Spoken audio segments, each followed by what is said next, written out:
Investigative journalist Daniel Greenfield at frontpagemag.com took a deeper look at some of the giant U.S. corporations that are now showering Black Lives Matter with millions of dollars, frantically virtue signaling about America's shameful legacy of slavery, and also backing efforts to silence conservative voices on social media.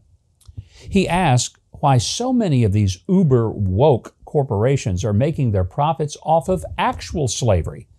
I'm not talking about slavery from the 1860s that over 360,000 Union soldiers died to end, but the current day, 21st century forced labor slavery in China. Some of the corporations cited included Coca-Cola, Apple, BMW, Calvin Klein, Abercrombie & Fitch, GM, LL Bean, Gap, Volkswagen, and that paragon of ostentatious wokeness, Nike. Here's what Greenfield writes about Nike, citing a report by the Australian Strategic Policy Institute, and I quote, "A factory making shoes for Nike was equipped with watchtowers, barbed wire fences, and police guard boxes. Nike shoes were being made in another factory by slave laborers shipped far from home to produce shoes for the sportswear giant. Too far for them to run away." The same company that holds up Colin Kaepernick, a multimillionaire anti-American activist, as an icon of social justice, also profits from an alleged slave labor facility. The millionaire victims of imaginary racism that Nike wants us to care about are on their billboards, while actual modern-day slaves still toil in the cotton fields because, to Nike, I guess their lives just don't matter. Now, if you're wondering why this is suddenly coming out, it isn't sudden.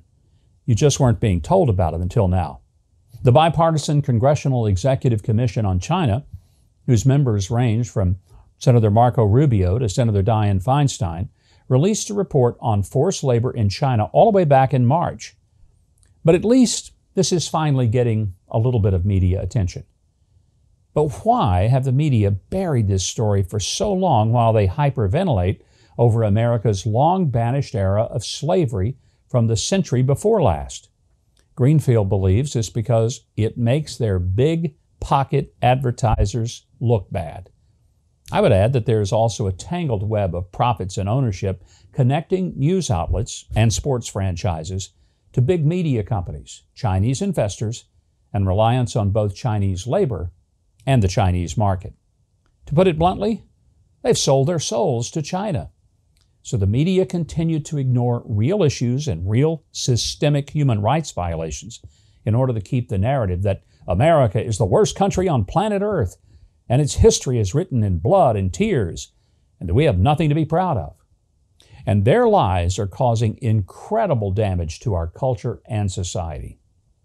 Now, as an example of this damage, over the weekend in Detroit, protesters took to the streets and threw bricks and other projectiles to protest the police allegedly shooting and killing an unarmed black man, 20-year-old Hakeem Littleton. The police then released body cam and squad car camera footage, proving that Littleton pulled a pistol from his left pocket and opened fire on the cops at point-blank range, barely missing an officer's head. One officer heroically charged him to take him down, while others opened fire. Oh, I'll let you know if the people filled the streets of Detroit today carrying signs reading, "We apologize," and we didn't know what we were protesting about. Don't hold your breath.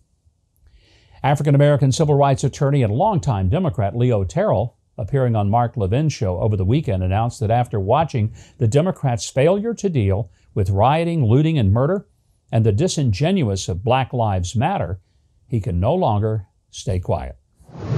But the failure of the Democratic Party to call out the rioting, the looting, the murder, and then you have the ultimate insult of talking about defunding the police. This is the narrative that the Black Lives leadership portrays, the Democratic leadership, systemic discrimination. It doesn't exist. They want their constituents, their constituents to believe that the Democratic Party and the government has to do everything. Well, I won't drink that Kool-Aid anymore.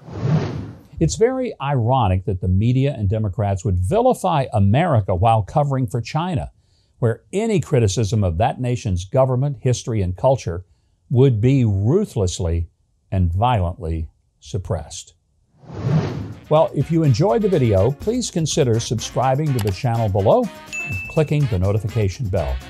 Leave us a like and share this video with everyone you know, because YouTube sure won't do it.